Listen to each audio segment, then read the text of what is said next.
Good morning and good afternoon and good evening to our distinguished participants and to all of you who are with us today. My name is Ivana Hughes. I'm the president of the Nuclear Age Peace Foundation, actually the new president as of August, and I'm truly and deeply honored and humbled to welcome you all to our event today. We have with us today two of the giants of the 20th and 21st century. It's one thing to be a giant in one century. It's quite another to be a giant in 2 centuries. And they are Professor Noam Chomsky and Mr. Daniel Ellsberg, two of the bravest and most thoughtful and wise thinkers and intellectuals who truly need no introduction, but we will put their biographies, short versions of their biographies in the chat for anyone who's interested in some of the details. Also with us tonight are two Nuclear Age Peace Foundation board members and intellectual giants, our senior vice president, Professor Richard Falk, and Ms. Cynthia Lazaroff. And I just want to say about Cynthia and Richard how deeply and how much I have enjoyed working with both of them at the Nuclear Age Peace Foundation in the last year, and just how much their support has meant to me. So tonight, what we are going to, tonight I'm in London, so I apologize to everyone in a different time zone if you hear me saying tonight. What we're hoping to do is really to inject some reason into the discussion of the Ukraine war, to talk about where this conflict has been since 2014 and in the last year, where it is going, and specifically to address and discuss the nuclear threat. We are going to talk about the role that escalation of conventional warfare is playing. We will discuss peace as a dirty word, and we will talk about the role of the media and what we as people and nuclear abolitionists can do in this moment. So I'm going to, at this point, without really further ado, hand off to Cynthia Lazaroff, who will be moderating this discussion, and really just to thank everybody for being with us today, and to thank our participants for sharing their wisdom and knowledge with all of us. So thank you, and Cynthia, the floor is all yours. Thank you, Ivana. I am so honored to be back here with you all today at what's really a truly perilous moment. It's a rare privilege to be in conversation with you again now, Dan, Noam, and Richard. And I just want to take a moment to acknowledge each and all of you. Thank you for all you've done to sound the alarm on nuclear dangers for more than half a century, for your extraordinary courage, dedication, leadership over these many years, for never giving up on championing the quest for peace and nuclear disarmament, and for joining us today for this urgent conversation on nuclear dangers, the Ukraine war, 1 year later. So to get us started, our first question, looking back 1 year after the Russian invasion of Ukraine, where do we stand today versus a year ago? What are the human, financial, and environmental costs of this war to date for the peoples of Ukraine, Russia, NATO member states, and the world?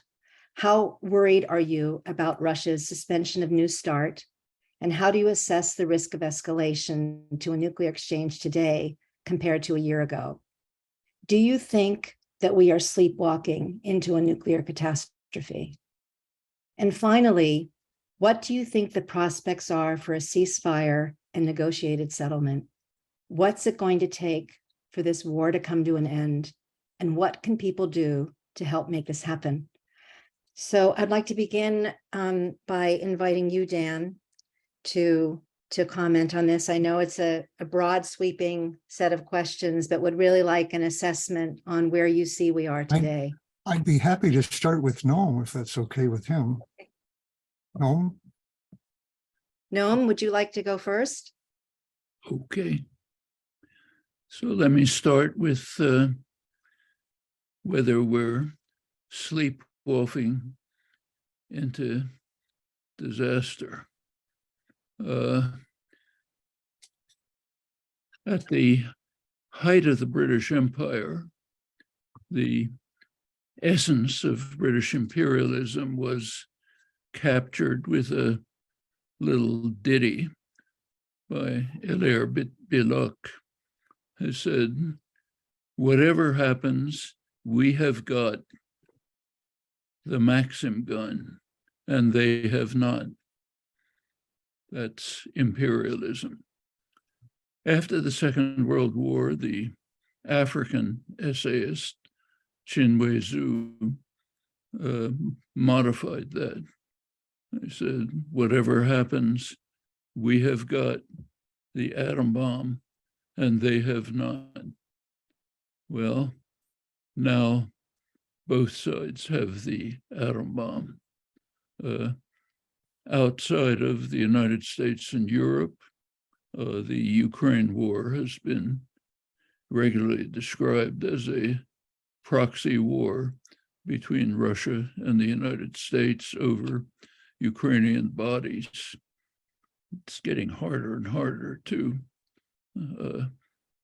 pretend that that's not what's happening. By now, Washington has openly admitted that U.S. forces are directly controlling the firing of the precision weapons, the main weapon of defense for Ukraine against the invasion. Very easy to, now tanks are being sent, soon it'll be jet planes. It's hard to see how we can stop moving up the escalation ladder. Now, where do we stand?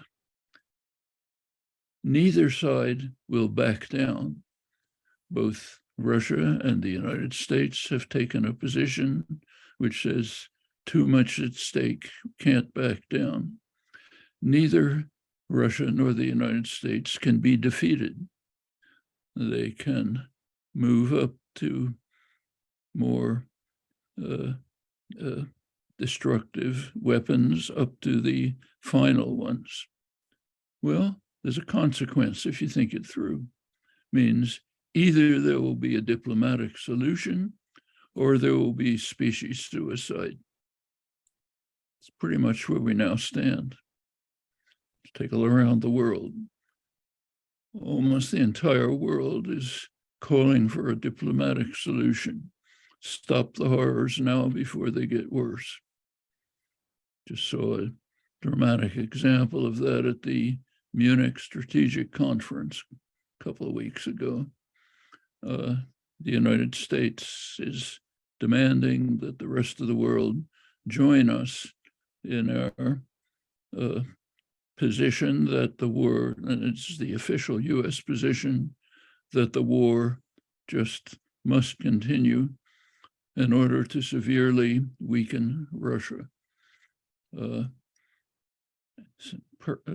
Diplomat after diplomat stood up, including our close allies in Latin America, saying, we don't want this.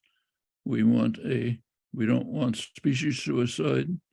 We want a settlement before it gets worse. In the West, Western Europe, the elite elements so far are going along with the United States. For the general population, far less clear.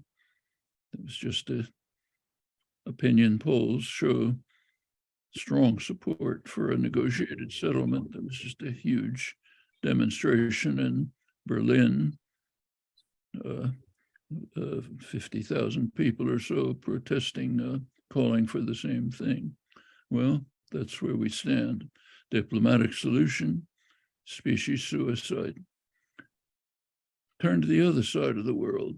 China, top Air Force general just announced that in 2 years we'll be at war with China.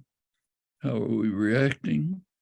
Just keeping to official formulations.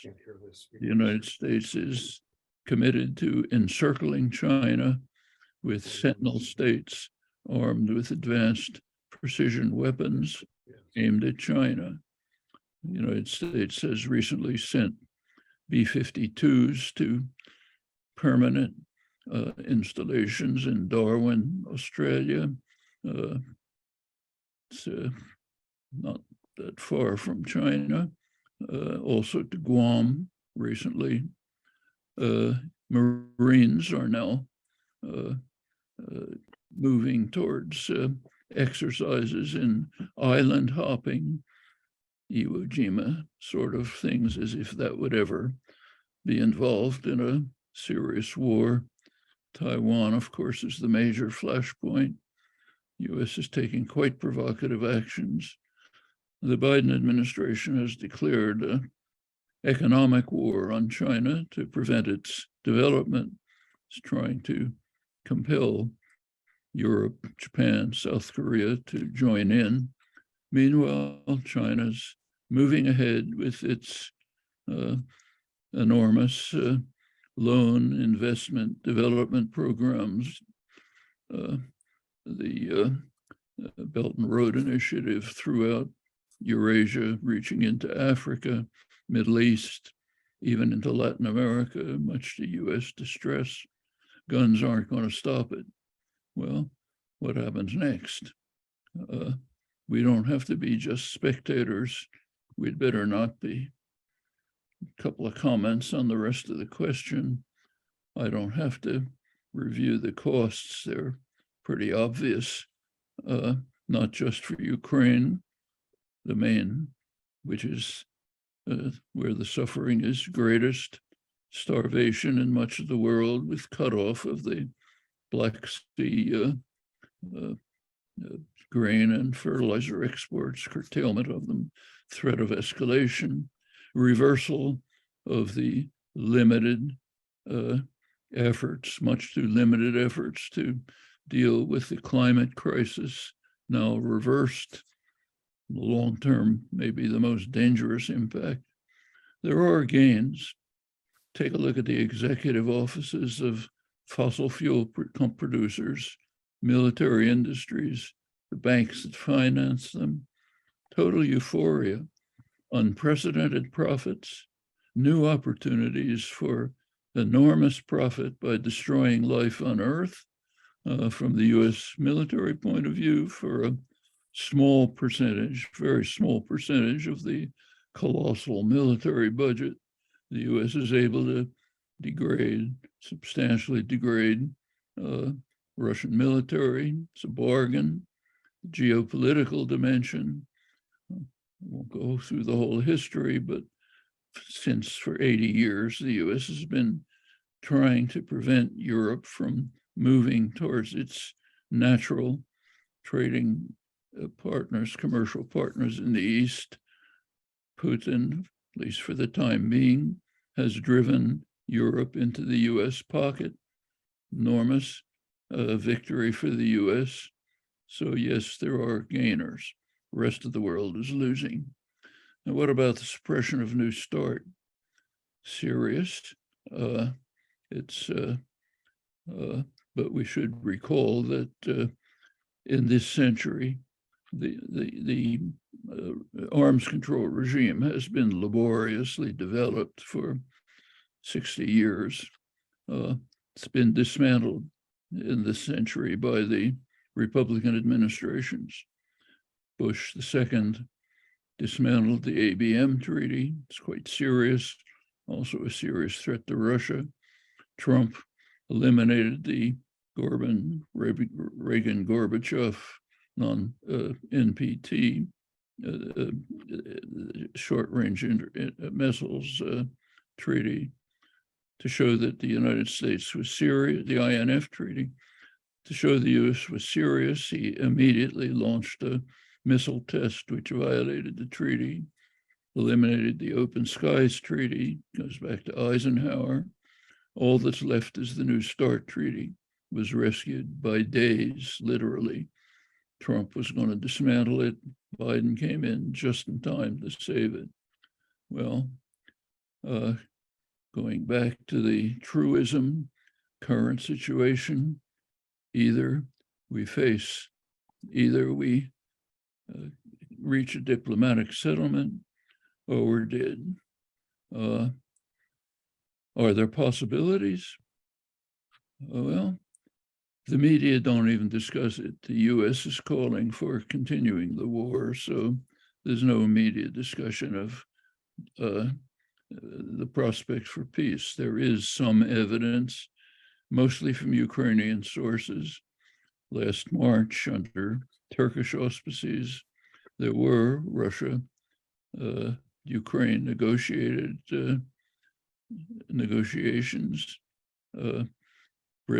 Then British Prime Minister Boris Johnson flew to Kiev, formed the Ukrainians. The US and Britain didn't want it. He was followed by Lloyd Austin, the US Secretary of Defense, who presumably gave his usual reiteration of the official policy that the war must continue to weaken Russia. Negotiations collapsed. We don't know exactly why. According to Turkish sources, the United States was not interested. Meanwhile, positions have hardened. They look irreconcilable. It's not unusual. Diplomacy can try small steps. There are proposals. Le Monde Diplomatique, a couple of Finnish analysts just gave a detailed series of proposals. Can it work? There's only one way to find out. That's to try. You don't try, can't find out. And there is an alternative, species suicide.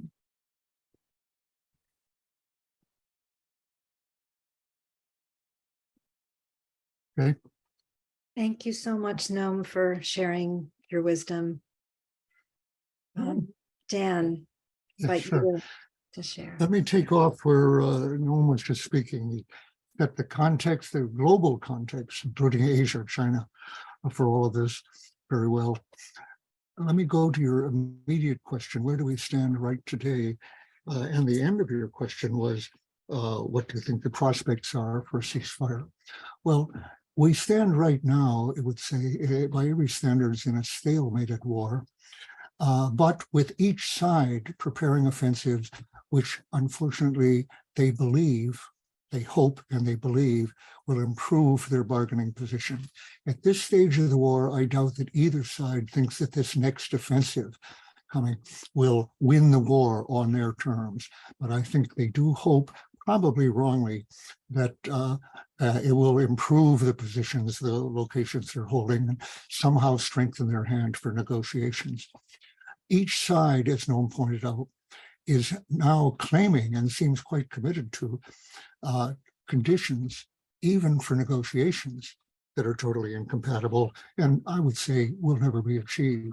For example, Zelensky has, since a year ago, when he did seem open, and indeed Russia seemed open in Istanbul, and I think a mediator there was the Israeli head, Naftali Bennett, who reported that they thought they were close to an agreement, essentially to return to the pre-February 24th, return to pre-February 23rd, 2022, with Russian troops, as I read the reports, actually retreating from where they were and are at this time back to where they were just before their invasion started. And with NATO, with Ukraine being confirmed that it would not be in NATO, it was not. Putin had asked for a signed assurance, but some kind of assurance that could have been given 20 years ago at any time. But given that, Russia would, Crimea would be at least an autonomous state as it's been for the last 8 years, now annexed by Russia, but in some ways that would be finesse, that Crimea would be under Russian control, essentially. Apparently that was an agreement which, according to reports, Boris Johnson of Britain flew to assure Zelensky that any such concessions or compromises, any agreement like that, would not be agreed to by the allies, the US and the UK in particular. And the US confirmed that. And as as Noam pointed out, very shortly after that, it was that Secretary of Defense Austin said our aim was to continue the war to weaken Russia. Now, Zelensky has now, that's changed a lot. Allegedly, after the various massacres that they discovered, atrocities, and certainly with the huge losses on both sides, said to be 100,000 casualties, not killed, so far on both sides, on each side, and sure to be many, many more in the upcoming invasion. Well, that's hardened positions, understandably, on both sides, and whether we can get back to pre-February 2022 is very much in question. But when Zelensky says, before negotiating, as a condition of negotiating, every Russian troop must be out of Crimea. Well, that's forever. That's not going to happen, I believe. And if it came close to happening, I'll come back to that later, especially if the US joined the war directly, it would then not be within the realm of impossibility to really threaten the Russian position, even in Korea and in the Donbass.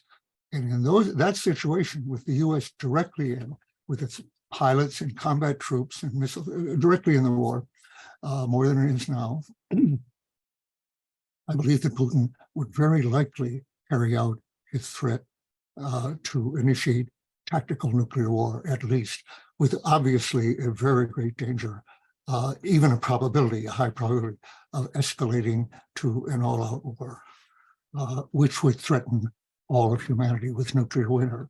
Probably 90 to 98% of people would starve within a year of that all-out war, mostly by the effects of smoke in the stratosphere from burning cities that would surround the globe, block sunlight, 70% of it, and kill all harvests.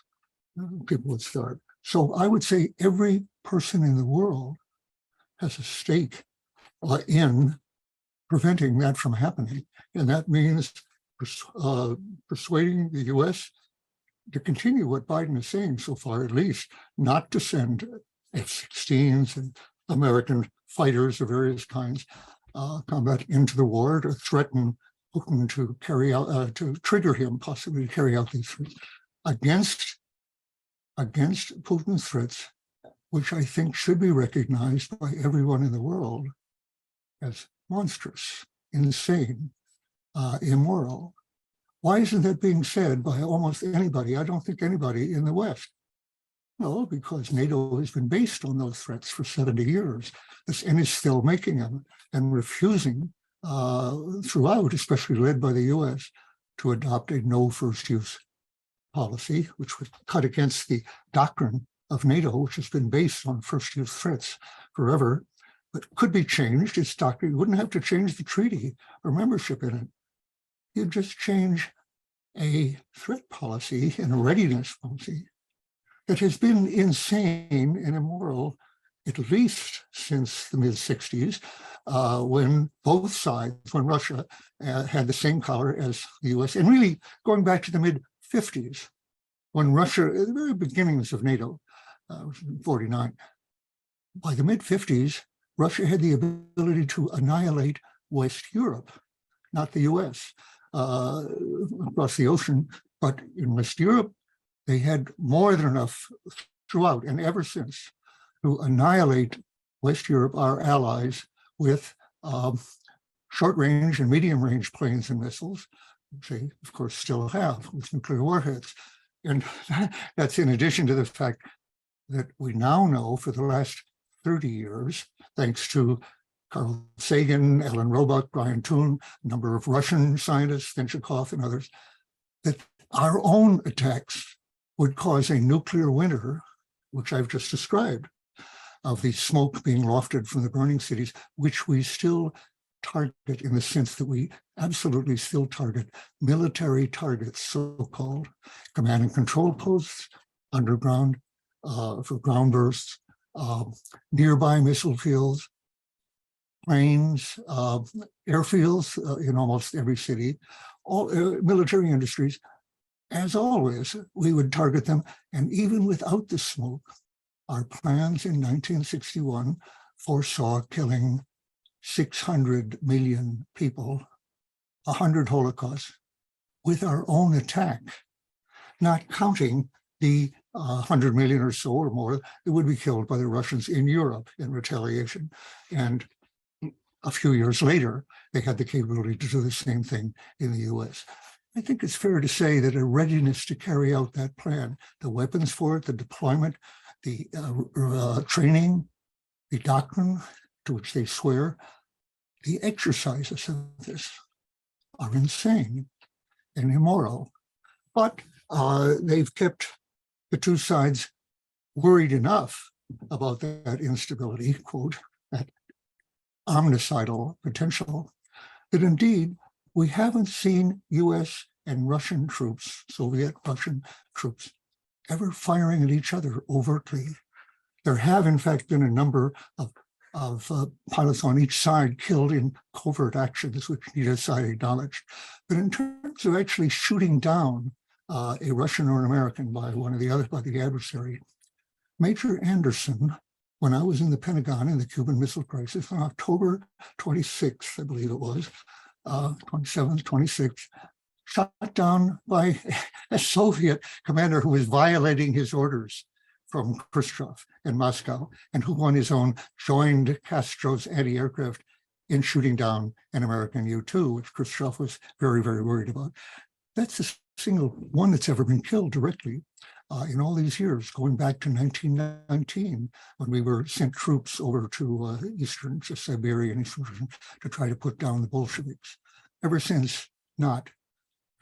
In that time, surprisingly to a lot of us, including me, each side has been willing to lose a war or see it stalemated without using nuclear weapons. I would not have thought that possible in the nuclear age, but we were stalemated in Korea, we lost in Vietnam, and in Afghanistan without using nuclear weapons. The Russians were stalemated and then lost in Afghanistan without using nuclear weapons against them, which could have been used, despite comments that, no, they're not feasible.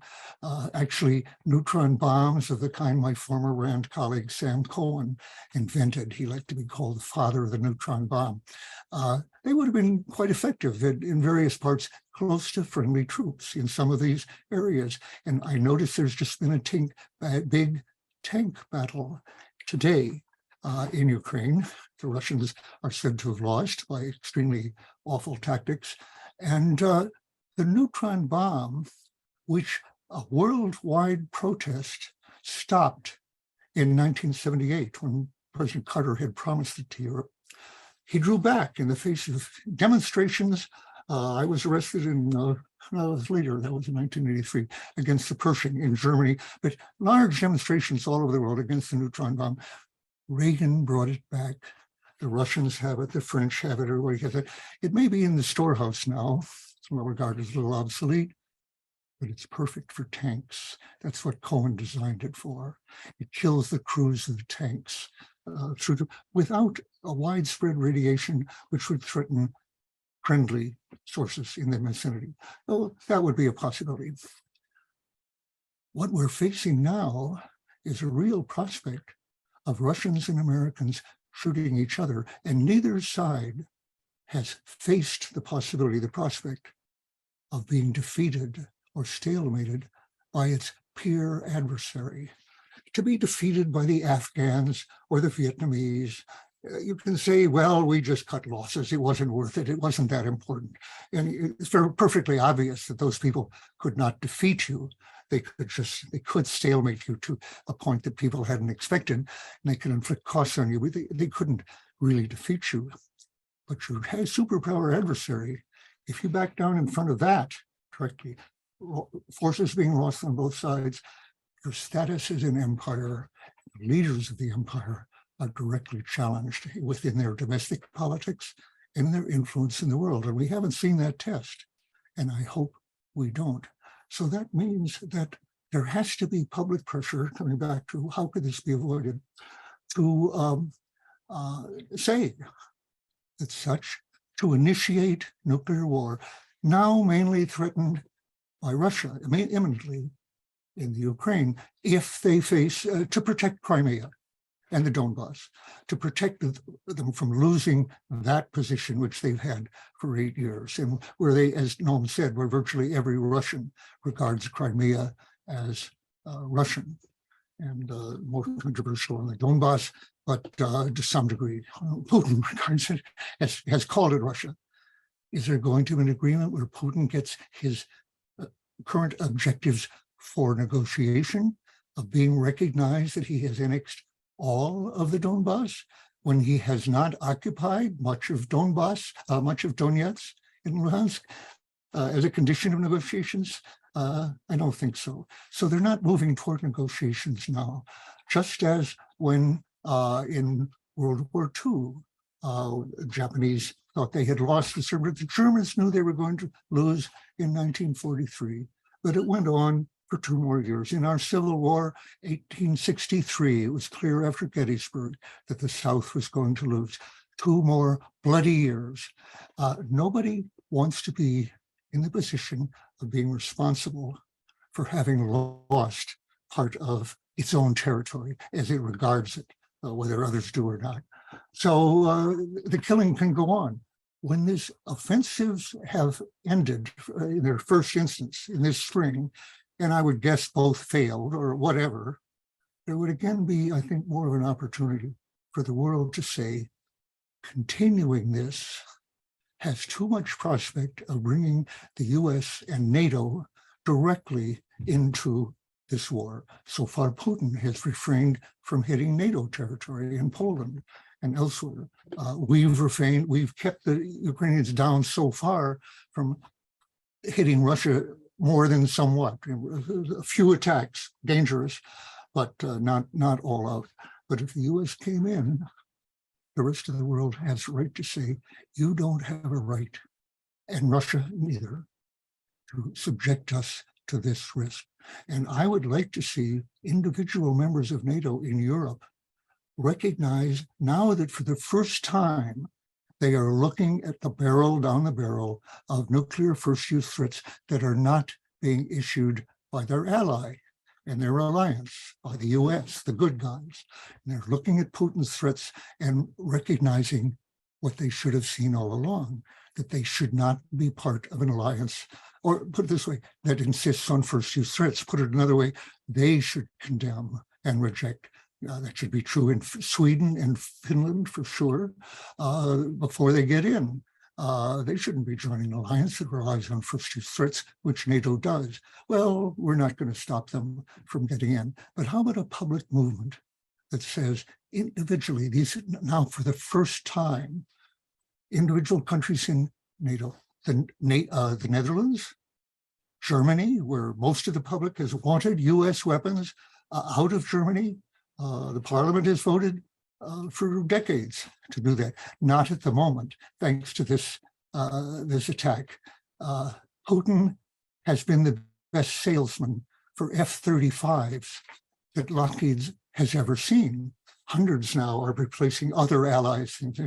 Every one of those F-35s, nuclear capable in Europe, is a first use only weapon. It can only be used first, because it's soft on an airfield that's well located by the Russians. It would be destroyed even by a Russian non-nuclear attack, let alone a nuclear attack.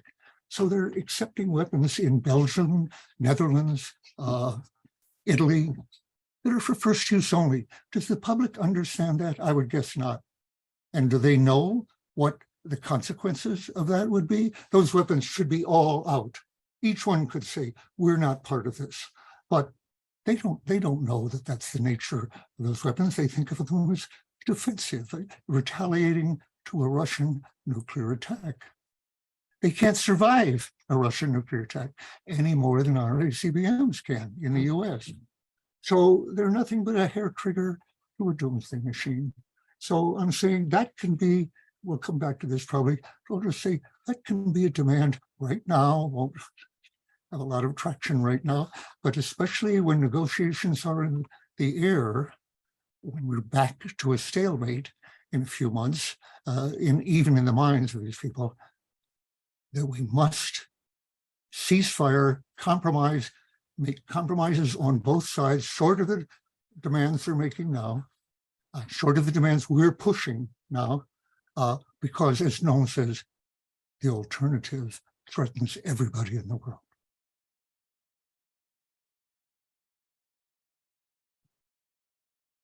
Thank you, Dan. That's all I'll say now. Thank you, Dan, for those very sobering comments. And now I'd like to go to you, Richard, to share your wisdom and comments on what Noam and Dan have told us. You're on mute. You're on mute.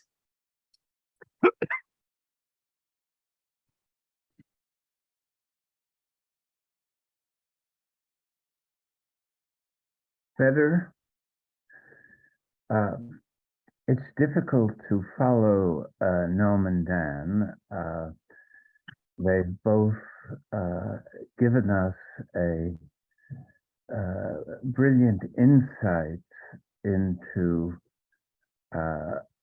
what really amounts to an apocalyptic tipping point in human history, where the alternatives, as both Dan and Noam expressed it very clearly, are some kind of diplomatic accommodation, which seems highly implausible and unlikely at this point, or a march toward collective or species suicide. That kind of historical reality, given the quality of leadership in both the US and Russia, adds to the moment where a sense of emergency should be present throughout the world. Dan has called upon other countries that would be victimized to take a more active role. And they've been the governments, even those that hold grave reservations about what the Ukraine war portends, have been very reluctant to put forward in any kind of meaningful way a set of demands from the global South, or a sense that the participants are not just those fighting in Ukraine or supporting one side or the other. It's the whole of the human species. I wanted to, one element that hasn't been mentioned either by these two presentations or the media or generally is an understanding that hot war, or the Third World War, was prevented during the Cold War by having clear fault lines as to geopolitical boundaries. In other words, Yalta and Potsdam preceded the peace with Germany, the post-war relationships of Europe and the Soviet Union, and they established demarcation lines that were respected by both of these antagonistic superpowers. Had the West reacted to the Soviet intervention in Hungary in '56, or in Eastern Germany and Poland, which it wanted to do, I mean, it was appalled by those kinds of violent repressions of popular protest. But wiser views prevailed, and there was a total respect on both sides for these demarcation lines. Those don't exist in the post-Cold War world. And the very ambiguity of what would be a unacceptable provocation adds to the danger that is currently faced by the failure to bring this prolonged war in Ukraine to an end. And ambiguity with respect to the geopolitical consequences of the war is, in my view, part of what makes it so difficult to find a negotiated diplomatic way of ending it. And the probable ending, whenever it comes, assuming Armageddon is avoided, will be what could have been achieved in the days following the Russian attack, and maybe more easily achieved. And I think it's important to know that the proxy war that Noam referred to is not just about the control of Ukraine, it's about the geopolitical balance between the US, Russia, and China. And both, in my view, both Russia and China are challenging the notion that only the US has a right to use force outside its territorial boundaries. And they're trying to establish traditional zones or spheres of influence and a multipolar world.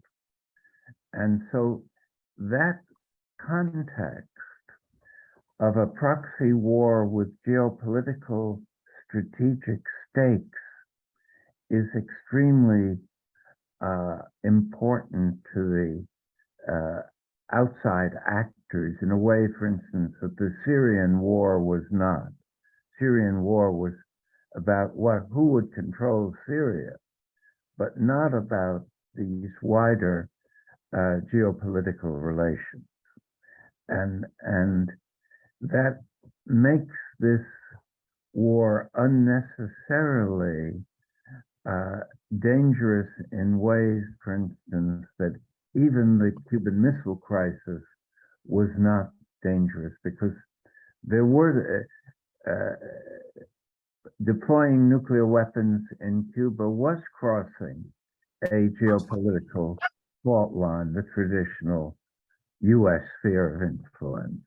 And the present context in which the US has extended the kind of Monroe Doctrine thinking to the entire world is a unique situation.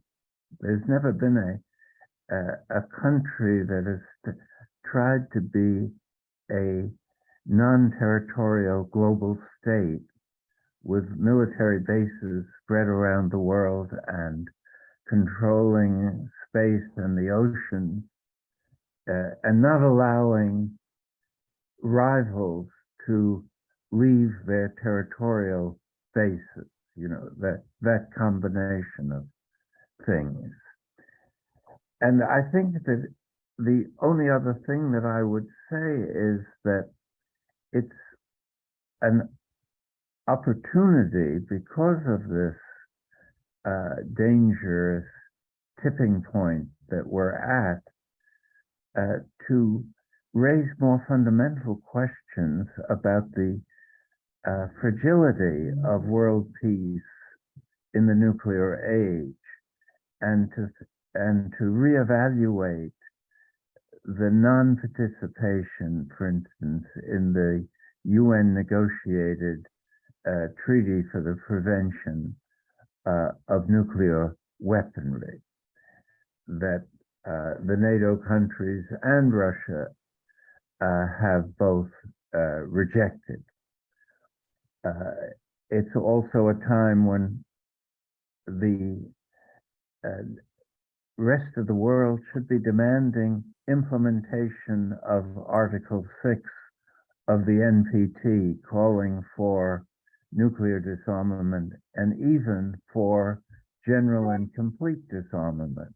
That's a treaty obligation that has been long ratified, and treaty has been a framework used by the nuclear powers, particularly the US, to prevent others from acquiring nuclear weapons, but it's been ignored and in effect rejected by the nuclear weapon states themselves.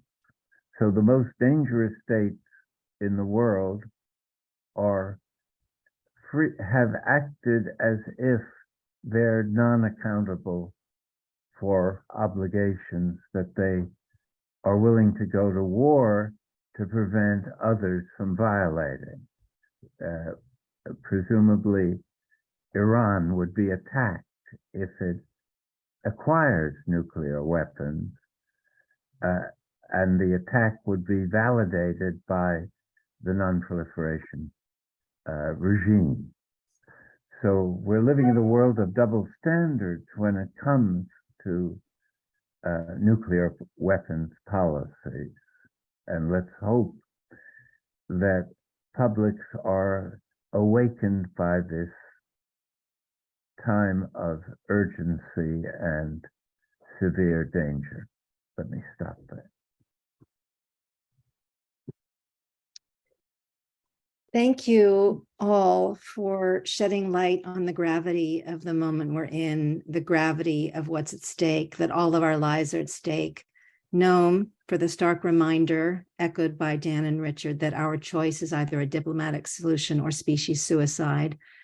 Dan, for reminding us of the omnipresent risk of escalation to nuclear use in this war, and that this omnicidal nuclear policy has been with us essentially since the dawn of the nuclear age, and that continuing this war has too much of a possibility of bringing NATO and the US into the war and thus really risking nuclear war. So, Richard, your comments about reaching an apocalyptic tipping point in human history, I think, are really important for us all to be with, and that all of this indicates the need for the moral and existential imperative of a ceasefire and a compromise to get us to a negotiated settlement to avoid Armageddon. And even more important, ultimately, is the implementation of Article 6, and more so even the Treaty on the Prohibition of Nuclear Weapons. So thank you for all of those incredible, wise comments. And I'd like now to go to our next question. We've covered some of it in the first question, but I'd like to hear your thoughts about this. Over the course of the war, we've witnessed a growing escalation in the lethal weapons the US and NATO are supplying to Ukraine, such as more advanced Abrams and Leopard 2 tanks, with calls for fighter jets, more advanced weaponry, and giving Ukraine everything it needs to, quote, win the war and weaken Russia. Do you think victory for Ukraine or Russia is possible? Do you see any conditions under which Vladimir Putin would be willing to accept defeat? And with the estimated hundreds of thousands dead, the millions displaced, the massive destruction of Ukrainian cities, and the increasing risk of nuclear escalation, do you think there can be any winners in this war?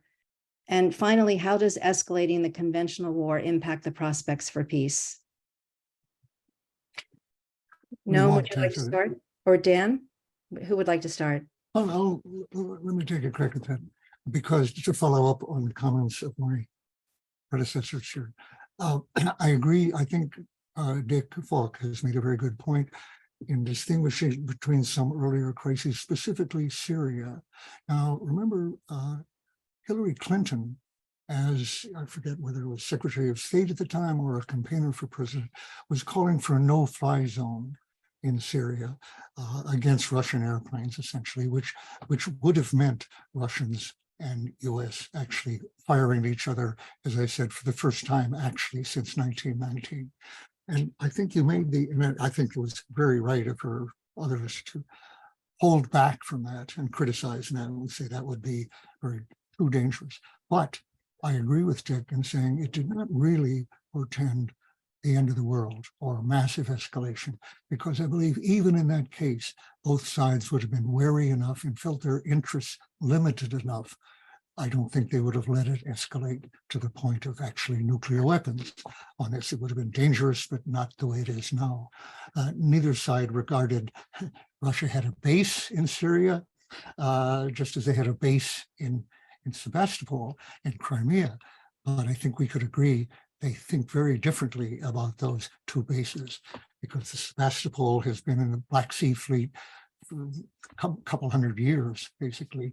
They do regard it as part of Russia. They didn't regard Syria as part of Russia. The other comparison is, so they would fight for it in a way that I think they would not have gone to the same level in Syria. In Cuba, I disagree a little if it feels that this is much more serious than Cuba, because I think Cuba has not, we haven't looked back at Cuba in the light of this one, as I think would be very useful. Of course, we regarded Cuba as in our sphere of influence, as we regarded the entire Western Hemisphere. That is the definition of the Monroe Doctrine, which means that no country in Latin America, least of all Cuba, 60 miles, what is it, from Florida, is entitled to join an hostile adversarial alliance or to invite foreigners in for bases and to install weapons. That's against the Monroe Doctrine, meaning we have increasingly said we don't recognize their sovereignty to do that. And that was clearly in the case of Cuba. That's what at issue here. It hasn't been noticed. It's understandable that Putin is taking the position he is, because it's understandable that not only Europe, was East Europe, but Ukraine in particular is within a Russian sphere of influence. And when we say, oh, we're against spheres of influence, we're for sovereignty, independence, self-determination, each one has the same rights under the, that's ridiculous. As Noam and Dick have both said, we definitely regard the Caribbean and really all of Latin America and other places, a lot of other places, as subject to our determination as to who they can ally with. And that, of course, is what Putin has been saying about Ukraine. But it's not just Putin. Going back to Gorbachev, Yeltsin, Medvedev, any of them, Putin, George Kennan, our senior diplomat, and others like Jack Matlock, ambassador to Russia, William Burns, now head of the CIA, then earlier ambassador to Russia, have all said Ukraine is the reddest of red lines when it comes to expanding NATO. It's all provocative, it's all humiliating and insulting to exclude Russia from a common European home, as Gorbachev called for it. But Ukraine is in a separate category. He's defining a sphere of influence. It's not rational.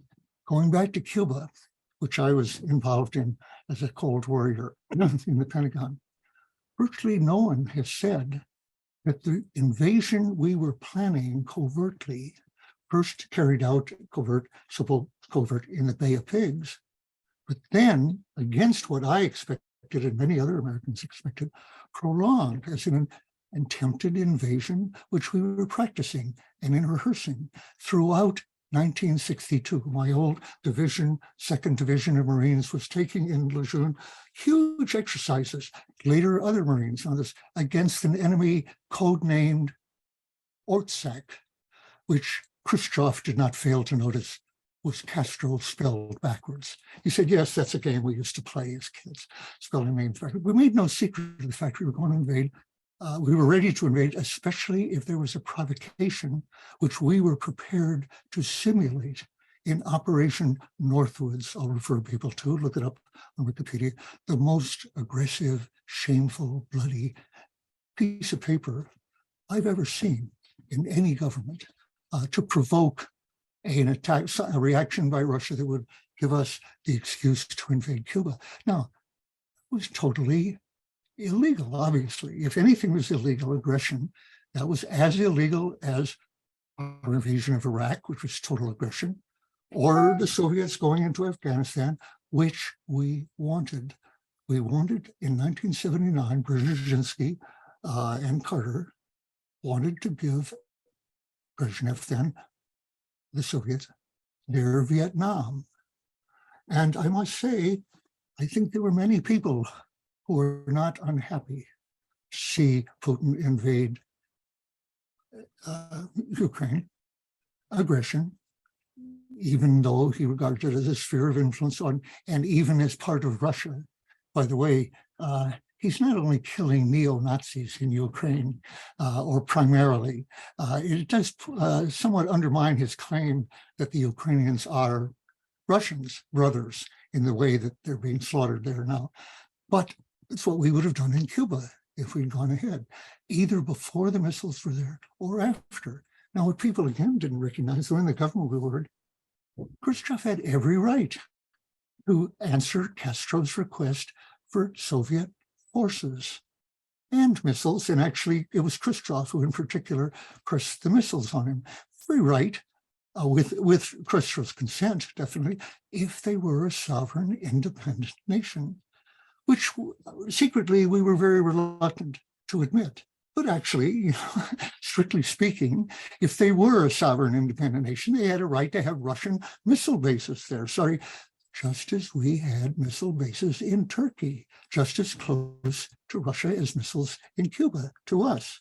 They were both legal, and Khrushchev didn't threaten to destroy the bases in Turkey, more or less on his border, just as he hasn't threatened to destroy the ABM sites in Poland and Romania, which could quickly be converted to missile sites, cruise missile, Tomahawk missiles.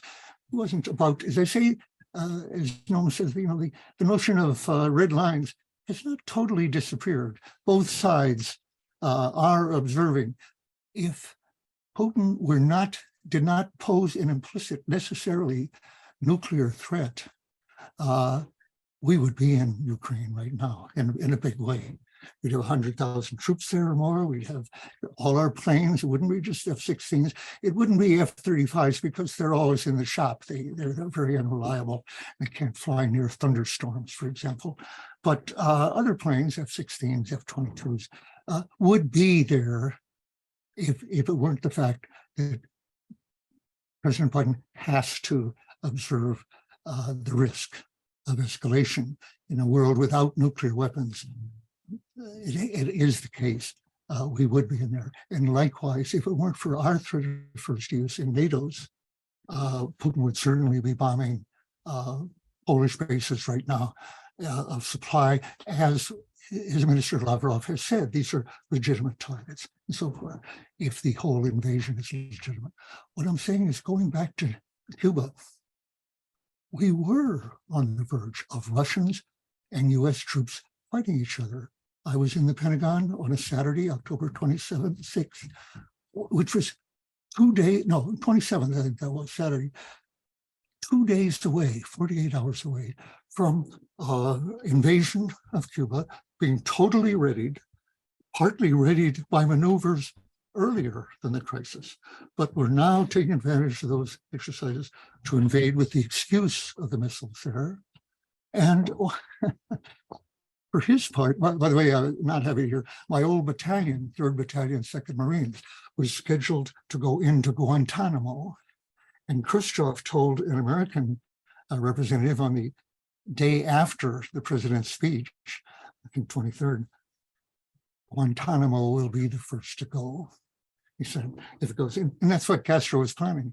On the Friday night, just before that, they were putting cruise missiles for the first time, deploying them close to Guantanamo, enough to destroy Guantanamo right away. So you come at this conflict then between spheres of influence, which in the minds of these people do exist, whatever the UN Charter says, and have often been reserved, as Dick said very rightly, Hungary, Poland, Czechoslovakia, Germany. Sure, they had a right to be rising up. We would have liked, for good or bad, to help those, and there would have been a good deal of justification for it. But those who said to do that were risking too much, and we didn't do it. Notice that Hillary Clinton, in this war, in this last war, is again saying a no-fly zone, which means US planes shooting not just at Russian planes, but at Russian air defenses on the ground, Russian troops on the ground, a US-Russian war, extremely unwise. And she's not the only one, of course. So I think in Cuba, one last aspect here that is very, very ominous that most people don't know.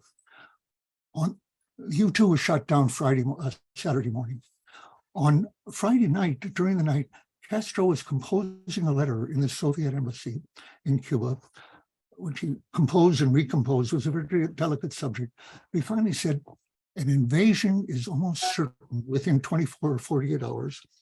He said, and he knew that which we didn't, that the Russians had over 100 tactical nuclear weapons in Cuba, which we didn't know. We knew they had some dual purpose. We didn't know they had nuclear warheads, which they did, including nuclear warheads for the missiles. So with an invasion coming, Castro said, the war will be nuclear. He did not say to Khrushchev, which he was writing to, it's off, it'll be nuclear, stop it. We'll, if they invade, guerrilla warfare. That's what we've been practicing, for since we got in. And our whole army is organized for that. It should not be a nuclear war. That will annihilate us. He didn't say that. He could have said, don't you order your people not to use those weapons. Instead, he said, it will be nuclear.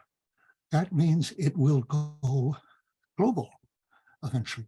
A very good prediction if it started as, and he said, in that case, and here is specifically what he said, do not do what Stalin did against the German invasion, Barbarossa, in the Second World War, and let them get the drop. If the invasion starts, you should go first on this.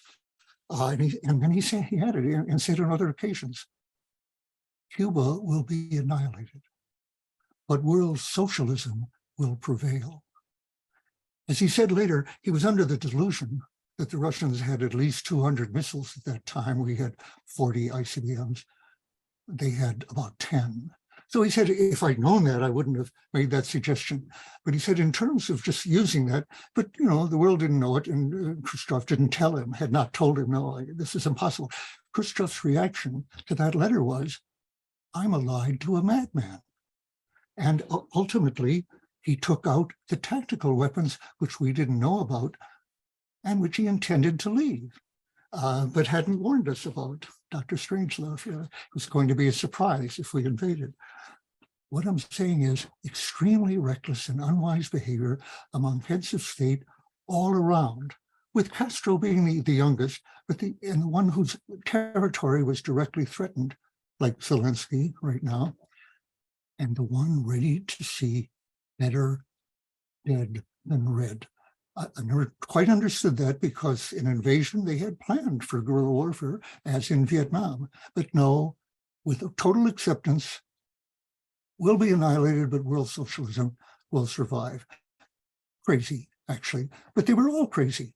They were all taking crazy risks, and our allies were cheering us on. Same situation now, right now.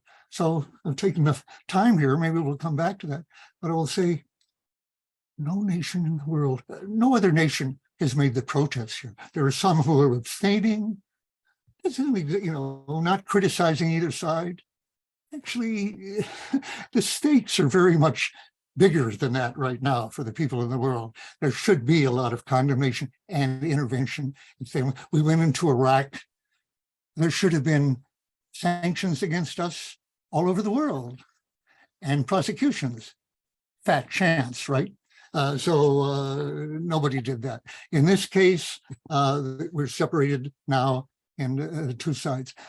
but everybody has a stake, and other nations at least can separate themselves, even NATO allies, from a situation. And Germany and Italy and France have clearly shown a desire to see negotiations here, but how far have they acted on it? And will they do so? Because they say that is basically the only hope. Neither of these leaders, Zelensky, Biden, or Putin, are not only have shown no likelihood, they really are very unlikely to take the initiative in suggesting a loss for their current aims and their country. So it has to be other people in the world who say, we are all hostage to your decisions, and you have no right to put us in that position. Thank you, Dan. Noam. Be back in-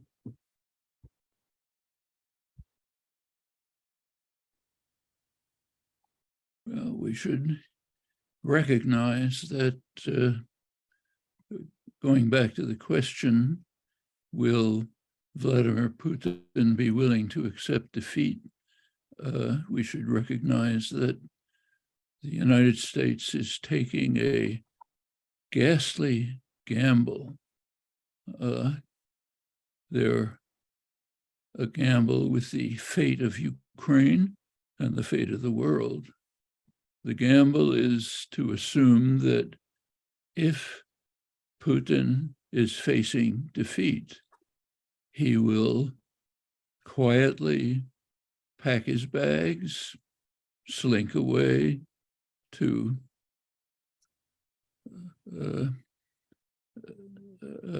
a bitter fate. He might, or he might do something else. He might use the conventional weapons, which everyone knows he has, to carry out an attack on Ukraine comparable to something like the US style war. When the US goes to war in Iraq or other countries, go straight for the jugular, destroy everything that makes the society viable. Energy, transportation, communication, anything that makes the society work. No foreign leader took a trip to Baghdad while the US and Britain were smashing it to pieces. That's conventional weapons. US and British military analysts had been quite surprised that Russia didn't turn to this at once in the US-British style, or style of Israel and Gaza, for example.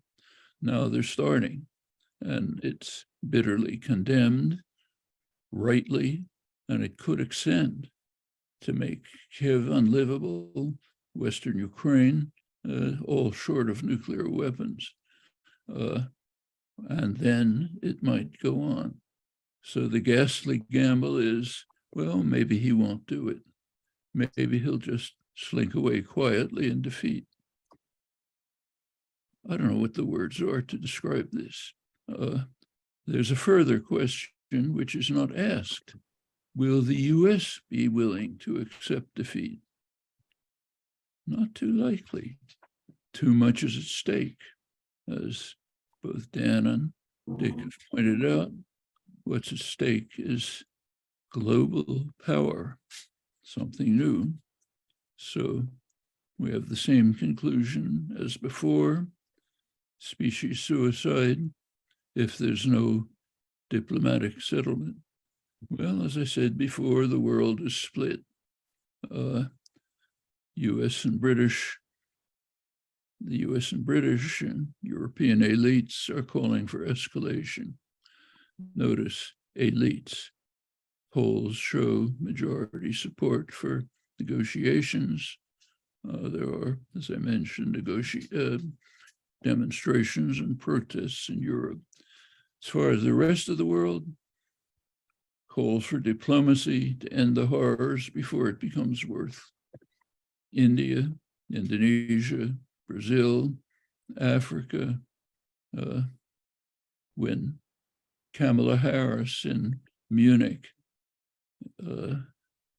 instructed the world that no country is safe if one state is able with impunity to violate territorial boundaries and attack another. I mean, maybe that played in the United States, but in the rest of the world, they could barely contain their ridicule. You're telling us that?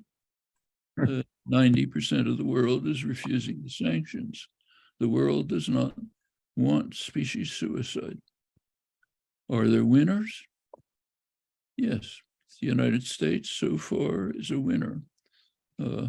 US corporations, the geopolitical victory of having Europe driven into Washington's pocket.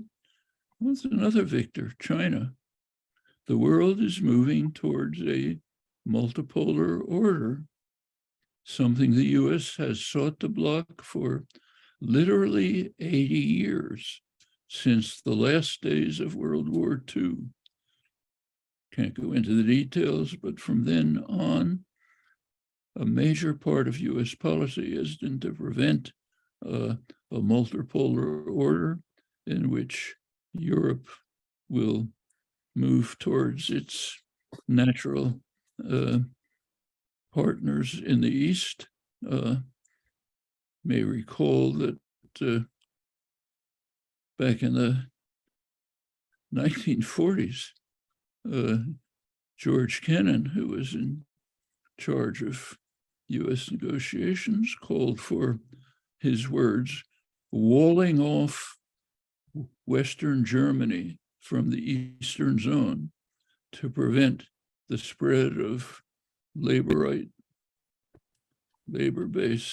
ideas that might infect the West and lead Europe to move towards the kind of independence that the US has always tried to stop.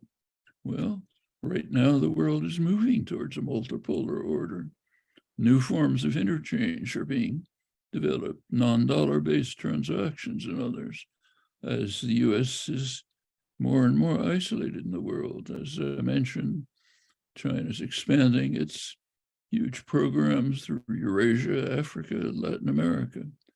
Well, the US is trying to prevent it. The methods that I mentioned.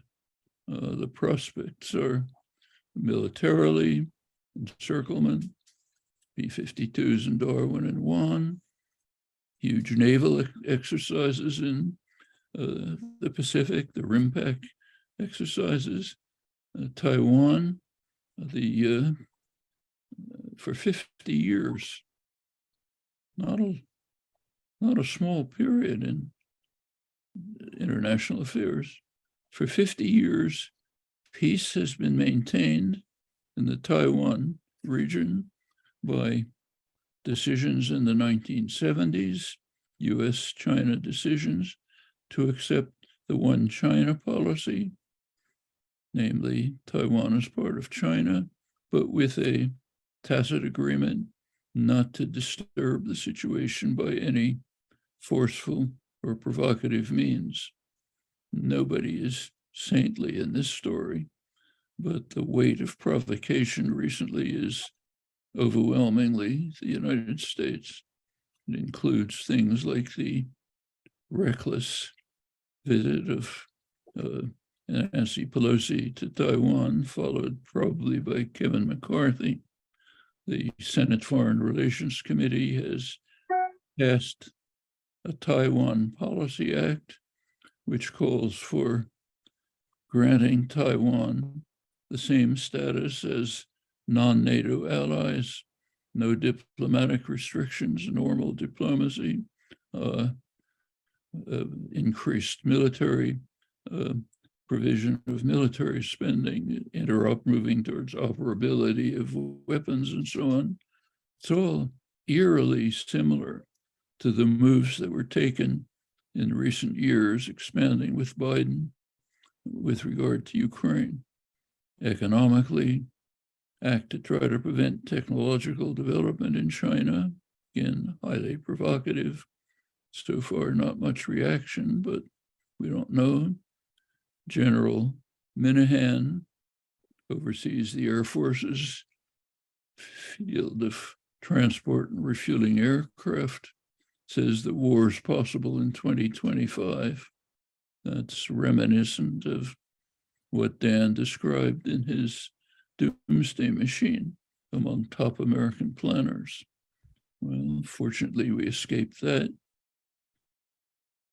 No security will escape it this time.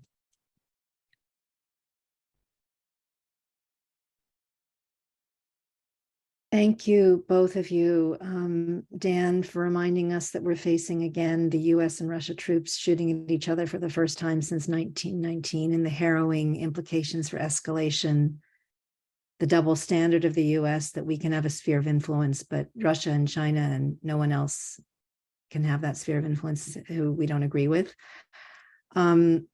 Reminding us of the dangers of miscalculation in the fog of war with Cuba, and as a really important example when the US was making plans for an invasion, not knowing about the tactical nuclear weapons on the ground, which would have been used.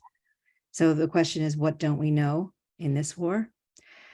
Noam, your words, US is taking a ghastly gamble that Putin will accept defeat, but what if he doesn't? Reminding us of those stakes. And asking the question, will the US be willing to accept defeat? A really important question with too much at stake in the global quest for global power, and the US trying to prevent a multipolar world order that's already arrived, as you've indicated, in so many places in the world. Dan, finally reminding us that everyone has a stake in the negotiations, that we're all being held hostage to this war as long as it goes on, and that we have to call for diplomacy to end the war before it ends us. So thank you. Let's move on to the next question. Maybe we can have shorter answers to the next couple of questions, because we're a little over on time. So the next question is, how and why has peace become a dirty word? In Ukraine, if you advocate peace, you're a traitor. In Russia, you will get fined or arrested, perhaps serve a long prison sentence. And here in the US, if you support peace, you are called out for appeasing Putin and not supporting Ukraine. Why is there such a disconnect? Why can't people understand that we can condemn Putin's actions and Russian aggression, and at the same time call for a ceasefire, dialogue, and diplomacy to end the war and the risk of escalation to a nuclear confrontation? What can we do to reframe the narrative and reclaim peace building as a noble existential endeavor that is inextricably linked to reducing the threat of nuclear war? So who would like to start on that one? Dan or no? Okay, well, go ahead. Okay, I'll jump in here since the others don't seem to be doing. I think your question was on the peace become a dirty word. It reminds me when I came back from Vietnam in 1967, for 2 years with hepatitis, I left. And I had been in 38 of the 43 provinces in Vietnam, and as a former Marine company commander in peacetime, I walked with troops and I saw the war up close. So I came back with the word, this war is stalemated, and it is an escalating stalemate on both sides. It's getting bloodier and bloodier, but actually the lines are pretty much, they were during the French War. Always the Communist and Liberation Front movement, independence movement, being pretty much where it was all the time. It wasn't making a difference. Tens of thousands were done on both sides. President Johnson had put out a directive from the White House that the word stalemate was not to be used or hinted at. You couldn't use that word. So that was my provision, which I went around saying, stalemate, stalemate. This is before the Tet Offensive, and which again revealed a stalemate, which might have well have escalated at that point. So right now, as I said, both sides are in the hope that they can move things forward still, but that's always the case on both sides, by the way. Lazaroff, the leader in North Vietnam, believed that the Tet Offensive would win the war. Wrong. He believed that a 72 offensive would win the war. Wrong. And he was ready to do it again had not Congress cut off the money for U.S. ground operations. I'm sorry, not just ground operations, which had already ceased for the U.S. Air operations in August of 1973. I believe the 75 offensive by North Vietnam would not have been held. That's what they say. It might have been a year later, it might have been several years later.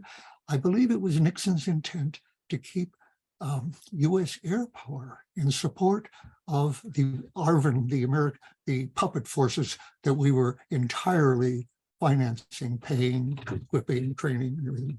U.S. air power could, in fact, have held on. People will contradict this, but my friend Jean-Paul Van, who knew as much as anybody over there, and I agreed with him, felt that air power could keep that stalemate and keep the U.S. in control in Saigon, not desert Thieu, who had elected Nixon. Another case, but that's what he said to my friends. I elected Nixon with reason. Another story. Nixon, I think, was determined to keep Thieu in power, and I think would have done so with American air power had Congress allowed him to do so. And how long could that have gone on if our air power continued with B-52s as necessary? Afghanistan answered that, I think. When we got down American casualties down very early in the war, after the first couple of years, we went on for another 18 years, 20 years. Biden wasn't forced out of Afghanistan by a popular movement or by the Taliban. He thought it had been a mistake since he was vice president. He was determined to get out. He wanted, as my Air Force friends used to say, he wanted in the worst way to get out of Afghanistan. And that's how he did it. And it was the worst way.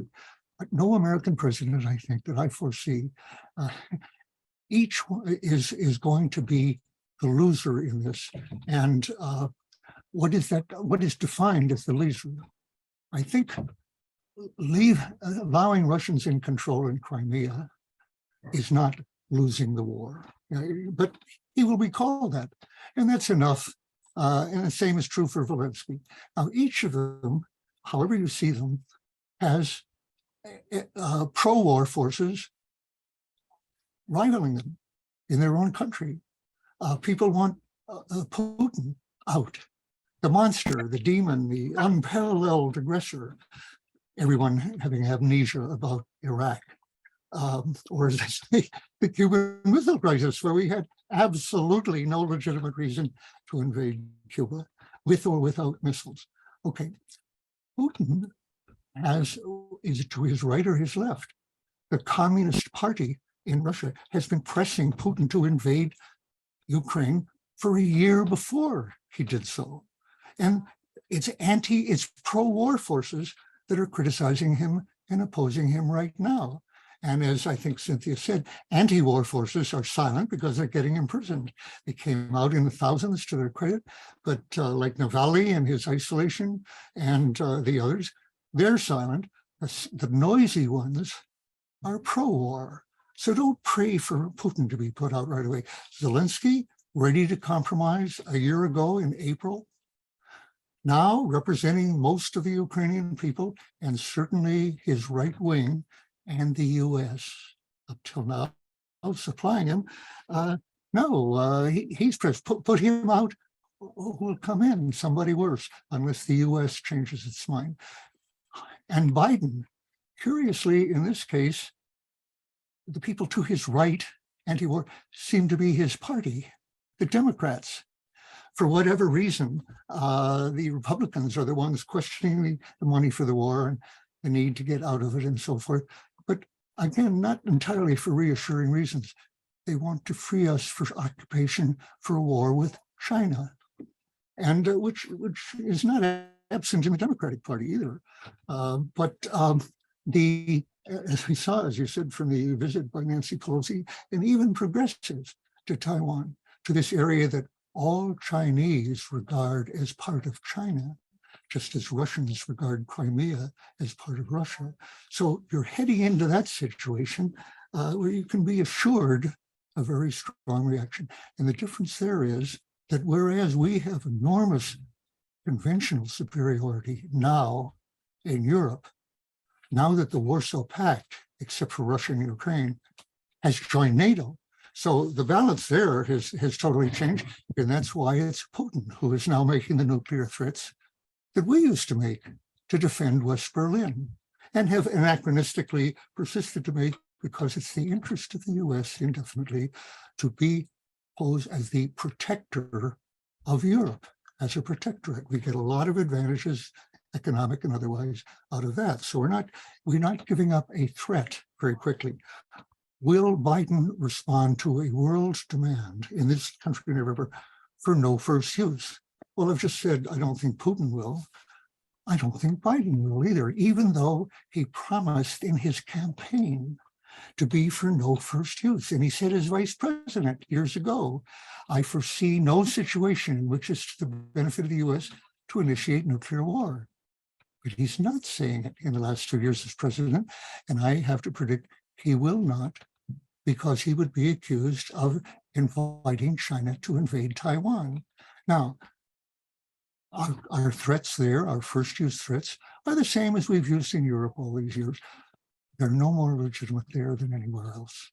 We should not be trying to do anything for the independence and sovereignty. That's already a red flag, but we should not be doing anything for the defense of Taiwan by the threat of blowing the world up, and there or anywhere else.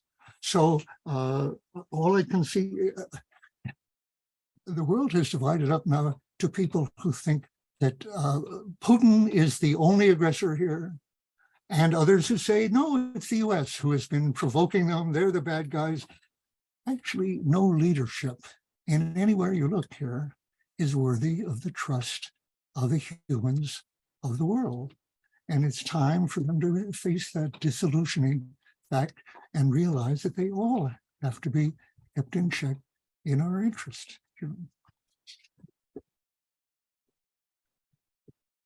Thank you, Dan. Noam, please. Well, let's go back to the question, how and why has peace become a dirty word? Raises another question. When wasn't peace a dirty word? Think about it. There's a phrase, peacenik. Why peacenik? Because it means that people who talk about peace are oddballs, if not downright subversive. Notice that there's no phrase, warnik. That's just being normal. Goes back as far as you like. Take World War I, far enough back so that we ought to be able to think about it rationally. It's now recognized that the whole war was totally insane. There were peace options. They were dismissed with contempt. Let's escalate. Let's exterminate the beasts. This was every country. In every country, the intellectual classes overwhelmingly were passionately dedicated to the war. There were a few opponents, Bertrand Russell in England, Rosa Luxemburg, Karl Liebknecht in Germany, Eugene Debs in the United States. Where were they? In jail. Was peace a dirty word? Woodrow Wilson was so furious at Debs that even when an amnesty came later, he wouldn't amnesty him. That Wilson's repression was the worst in US history. Go on to later wars, take Vietnam. McGeorge Bundy, National Security Advisor for Kennedy and Johnson, formerly Harvard Dean. Dan knows him well, knew him well.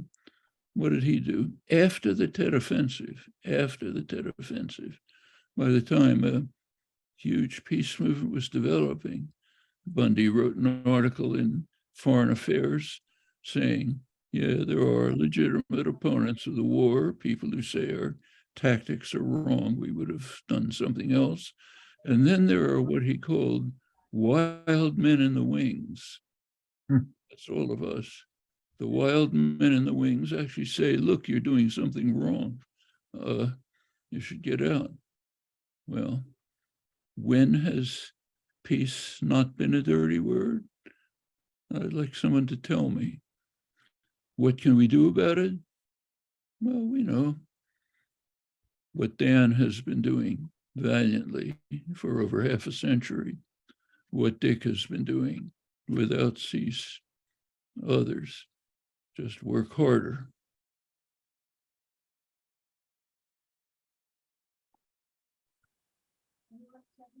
Thank you so much. I will remember the word warnick. That's normal. I've never heard that before. So, and reminding us that when peace hasn't been, when it hasn't been a dirty word, but that we can follow the example of the three of you. And that's what we have to do. We just have to work harder. That's food for the soul. I'm going to combine the last two questions, just in the interest of time.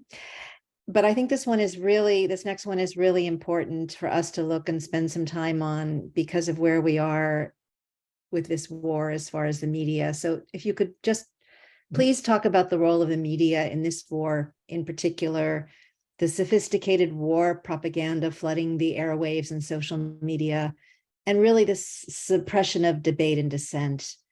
Do you think the media is complicit in this war? And what is the impact on democracy?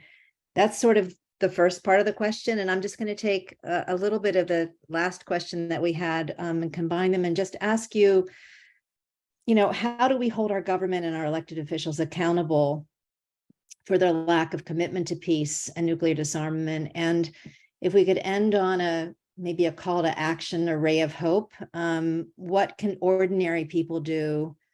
And what do you have for what message do you have for anyone working on nuclear abolition and peace, and how to get us closer to a world free of nuclear weapons? Noam is the expert on the media. Go ahead, Mike. Noam. So what's the role of the media? What the media always do. You cheer for the home team, regurgitate the party line, borrow a phrase attributed to Churchill, it's all war, war, no jaw, jaw. Virtually nothing about what we're talking about now. And that's nothing new. In fact, it continues long after the war. It's been 50 years now since the US reached an agreement to withdraw from Vietnam. In 50 years, I would urge you might see if you can find one sentence. I'm not asking for a lot. One sentence in the mainstream that goes beyond saying the war was a mistake. How about a crime? Has anybody said that? Take Iraq, 20 years, same. Mistake.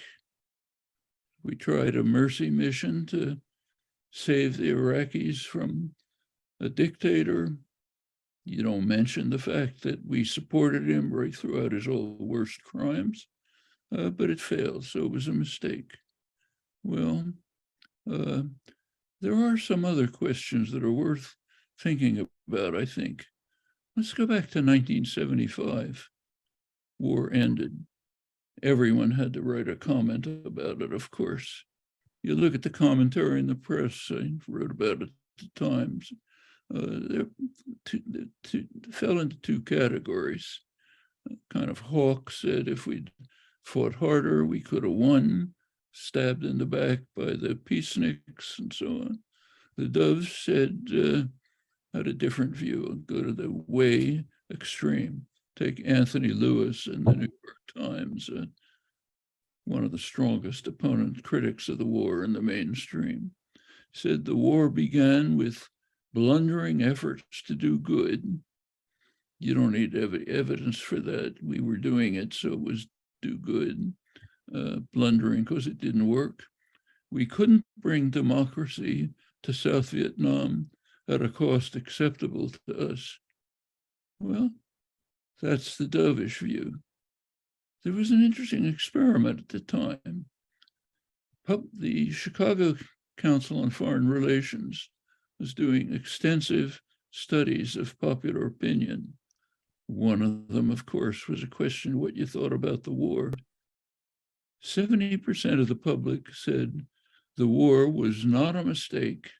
It was fundamentally wrong and immoral. That question continued to be asked for about 15 years, always the same answer. Finally, the director of the study, a good social scientist, asked, what do people mean? He gave the answer, too costly for us. Well, maybe they thought it was fundamentally wrong and immoral. Worth some thought. What's the message? What's it going to take to civilize the civilian leadership? What it's always taken. Popular mobilization can work. 60s anti-war movement was much too late. Should have begun in the early 60s, 61, 62, when John F. Kennedy radically escalated the war. Took a long time. Finally happened. By the time it really gained force in 67, 68, the Peasant Society of South Vietnam, which was always the main target, had been decimated. Bertrand Fall, the leading specialist on the war, highly regarded that Bernard Fall, he said at that time that he didn't know whether Vietnam as historical and cultural entity could even survive the most vicious attack ever launched against an area that size. He was no dove, incidentally, but he followed it. Well, had an effect.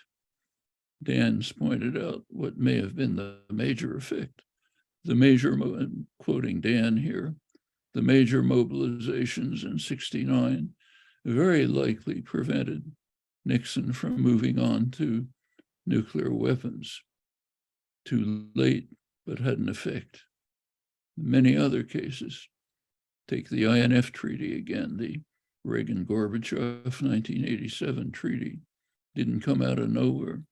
There were huge popular mobilizations in the early 80s. Dan mentioned that he was arrested in one of them, enormous, in the United States and Europe. That's a background. Well, if there's another way besides popular mobilization, it's been kept a dark secret. Can I take off from my cue from Noam's comments? He implicitly was getting a little personal here without mentioning, as he well knows, McGeorge Bundy's comments, my former dean at Harvard, dean of faculty, actually, the youngest in history, very smart guy. When he talked about the wild men in the wings, he was talking about Noam Chomsky and Dick Falk and Howard Zinn very specifically. The shoe pinched there. That's why if I may say, Noam, I think that quote has remained vivid in your memory. But I'll just mention that you're the hero, the wild man in that case. And I wasn't yet on that. It wasn't until I read the Pentagon paper. You said that was in after Tet in 68. It wasn't until I read the early Pentagon Papers, which I put till last because I thought they were the less relevant, about the war from 45 to 54, which, like almost all Americans, I regarded as a French war. And by reading the top secret Pentagon Papers, I was convinced of what the anti-war movement knew and had been saying for a while without being believed. Like this guy in Bernard Fall, death and something. Namely, the Vietnamese understood that it was a French-American war, which by 49 and 50, the US was paying 80% of the costs of the war. Not unlike what's happening right now, though in different circumstances. Okay, I saw that we had been responsible then for unjustifiable homicide since 45 and 46. And although, as Dick knows, international law does not recognize that as murder, it comes under crime against the peace, maybe crimes against humanity. I saw it as murder, unjustified homicide. And we were responsible for all the deaths on both sides. And that, combined with the secret knowledge, which to this day isn't really realized by most Americans, that Nixon was determined to break through the stalemate at that time and essentially to win the war, not with US troops, but with threats of nuclear weapons. Now, that's what led me to copy the Pentagon Papers without any great hope that even small hope, but a little hope that it might avoid that and might shorten the war. A year earlier, I'll get personal, it's in my book, but no one has really noticed. My first leaks of top secret information were in March of 1968, right after Tet, when George Bundy was making those prisons. There was a wild man in the wings, not outside the wings, or how to put it. I gave information to Neil Sheehan of the New York Times, knowing that Westmoreland was calling for nuclear weapons to take advantage of what he regarded as successes of killing North Vietnamese after Tet. He wanted, as he said, he thought it would send a good signal to send, and this is again, this escalate to de-escalate idea. It would send a good signal to the Chinese to use nuclear weapons in defense of Khe Sanh, where my former fellow Marines were now besieged, just as the French had been besieged at Dien Bien Phu in 54. When LBJ was opposed to it, when Eisenhower and Dulles were offering 3 nuclear weapons for Dien Bien Phu. I remember being on a drill field that we didn't do that because the British objected, LBJ objected, Richard Russell objected to using nuclear weapons at that time. Nixon was for it, and a chairman of the Joint Chiefs was for it at that time, Radford. I was on a drill field in Quantico at that point when our drill sergeant said, "Are your weapons clean?" One morning, about 6 in the morning, we're out in the drill field. Well, rhetorical question. I mean, that was our job, to keep our weapons clean. He said, "Your weapons better be clean because Dien Bien Phu just fell." And actually, little known fact, as usual, there was at least a battalion of Marines offshore Indochina at that time in case we intervened on the ground, as Vice President Nixon was calling for at that point. I didn't know that at that point. It was months later that Marines were ready to go into Guatemala, and they weren't needed because the CIA alone managed to overthrow the elected government of Guatemala. I think this is very closely related to what Noam has been saying.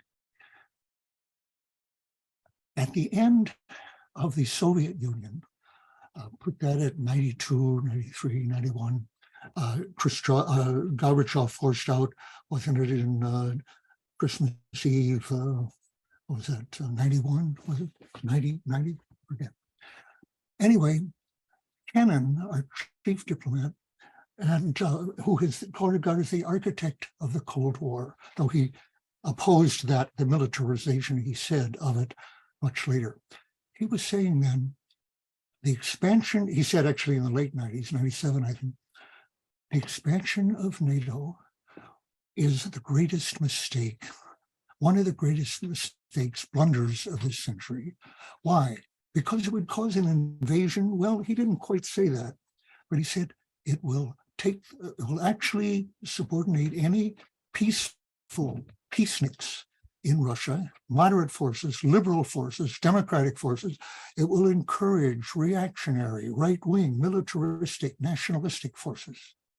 Now, of course, we went against that advice, but because I now believe it was because there were many Americans who wanted exactly that, and they got it. They were not unhappy to see it, even if they didn't want it directly in the 90s, that by the first decade or so of this century, they had come to realize that it's hard to run an empire without an enemy like Russia. If Russia had joined NATO, as Gorbachev hinted, and Yeltsin hinted, and Putin hinted in his first year, said, we should consider this. What would NATO have meant with Russia in it? Who's the enemy? Who are the weapons for that we're selling to them? If Russia might sell its own weapons to some of in fact, they were already supplying most of the European weapons and most of Ukraine's weapons. That would go on if Russia came in, rather than our resupplying all of them with American weapons, F-16s and F-22s and so forth. In other words, Gorbachev's vision of a peaceful, democratic European community from Lisbon to Vladivostok is now, I would say, been put out of bounds for the foreseeable future, and not to the displeasure of a lot of American officials and others who did not want that, because it would mean that a European community with Russia in it would have no need for American protection racket. Europe would no longer be an American protectorate. Even the European Union is not as good as NATO, because we wanted people in. We don't run the European Union. We're not even in it. NATO is our Cosa Nostra, what the mafia call our thing. And so we wanted them in NATO. So Ambassador Matlock, under Reagan and later George H.W. Bush, Ambassador Burns later, each said, Ukraine is the reddest of red lines, as Burns put it. No Ukrainian, I'm sorry, no Russian of any stripe will accept that as against a threat to their vital interests. What I'm saying is, I don't think we blundered in to that situation. I think they recognize that, as is the case now, we're back in charge of a resuscitated NATO. We are selling billions of weapons forever. Lockheed's stock and Boeing stock and General Dynamics and Raytheon, all their stock has gone up, and it's not going down. That's on. As congressmen they've bought for decades and generations have no reason to decline those donations anymore. The jobs, and so we peaceniks who do exist in America have had a great defeat, and probably for a long time. But I've always admired General Stilwell, who had been with Chinese nationalist forces in Burma. And when the Japanese came in, their adversaries said, "We've won, we've had a victory."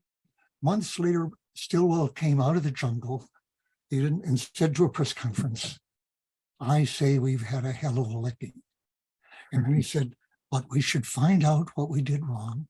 And I'm talking now about us peaceniks, not the ones who did right from their point of view. And they have gotten what they wanted.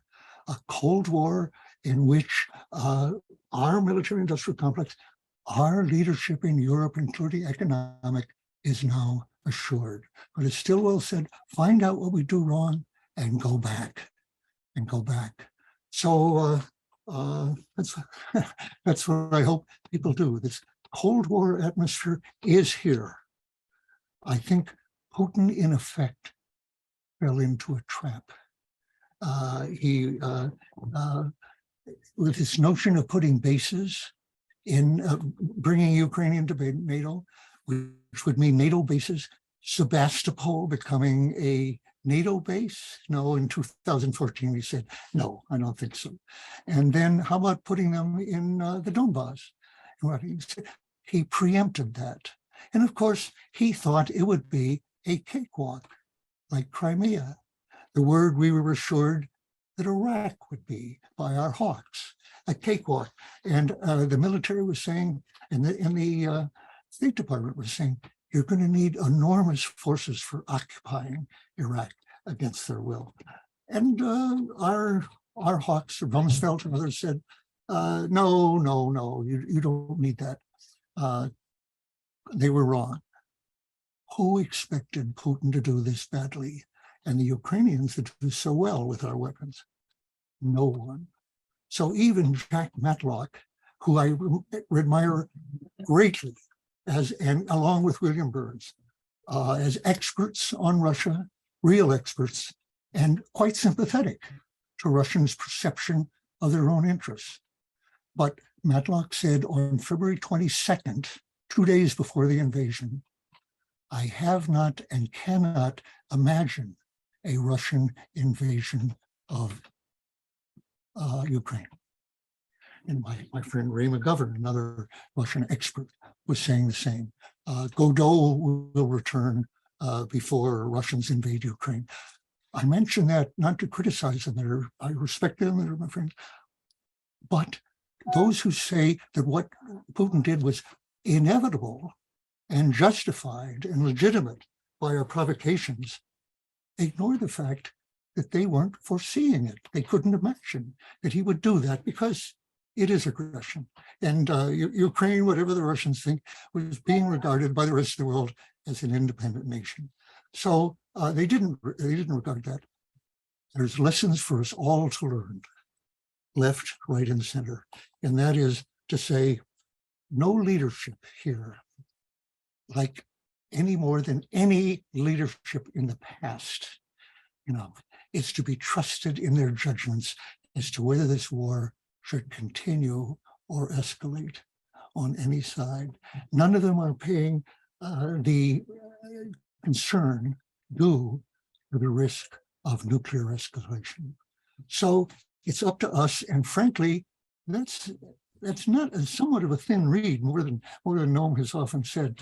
It's not only that they lie to us, they all do, all of them, but it's so easy for us to be lied to. The human ability to suggestibility, willingness to lead their leaders, willingness to believe what is more comfortable to believe and what doesn't challenge them to do anything against authority, against power. Their ability to be fooled like that is pretty wide, and it's not just American. Think of the fact that there are scores of millions of Americans right now who believe their political models that Trump is president right now. That deserves a lot of thought. There are millions, the majority of Russians, that Putin is defending Russian existence and sovereignty and killing only neo-Nazis in Ukraine. Sorry, it's just too easy to convince people like that. But it is also possible for humans to change their minds and to be told the truth and to see the truth. Very hard to convince them otherwise, very easy to convince them otherwise, but it is possible.